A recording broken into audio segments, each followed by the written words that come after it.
সারাদিন ঘরের মেঝেতে শুয়ে বসেই কাটে ৭০ বছর বয়স্ক অন্ধ রেজিয়া খাতুনের। দুনিয়ার আলো বাতাস কিছুই দেখতে পান না সে। নিজের হাতে খেতেও পারেন না রেজিয়া। ৩ বেলা খাবার মুখে তুলে দিতে হয় অন্য কাউকে। অর্ধেক ফালায় আর অর্ধেক খায়, আবার সেগুলো সাপটে সাপটে তুলে তুলে দেওয়া লাগে, যা হাত ধোয়া দেওয়া লাগে, পানি খাওয়া দেওয়া লাগে, সম্পূর্ণ সবকিছুই করে দেওয়া লাগে। ৫ বছর বয়সে হঠাৎ জ্বর হয় রেজিয়া খাতুনের।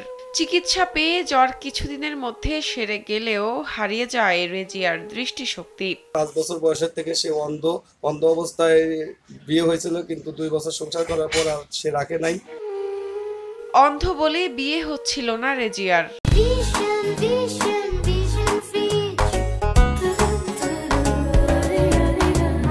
মধ্যবয়সে এসে এক বিবাহিত বয়স্ক লোকের সাথে তার বিয়ে হলেও ২-৩ বছর পর তার সাথে ছাড়াছাড়ি হয়ে যায়। বিয়ে দিলে আমরাই লাগে সব, তারপর সে স্বামী লাইলে লাই। স্বামীর সাথে ছাড়াছাড়ির পর থেকে পিত্রালয়েই বসবাস করছেন রেজিয়া।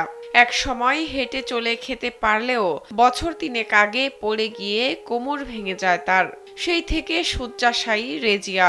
বর্তমানে ভাইয়ের বউই রেজিয়ার দেখাশোনা করেন।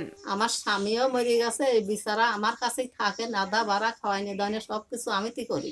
তেয়ানে যে ঘরে পড়েছে, একবারে একা পারা যায় না, তো ২-৩জন লোক লাগে, তাকে টানা খেসা না সম্পূর্ণ আমরা করি, ধোয়া পালকাও করি। আমার ননদ আছে, এর রেজিয়ার বোন আছে, সেও করে, আমিও করি। পাবনার চাটমোহর উপজেলার বিলচলন ইউনিয়নের চরসেন গ্রামের অন্ধ মেয়ে রেজিয়া খাতুন। অভাবের সংসারে রেজিয়ার দেখাশোনা ও খরচ সামলাতে হিমশিম খেতে হয় পরিবারের সদস্যদের।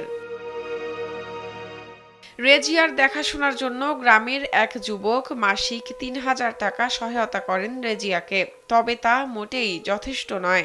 যেহেতু প্রতিবেশী, সেহেতু ওনার এই কষ্ট দেখে আমি ব্যক্তিগতভাবে ওনার পরিচর্যা করার জন্য, প্রস্রাব পায়খানা পরিষ্কার করার জন্য একটা লোক নিয়োগ করি।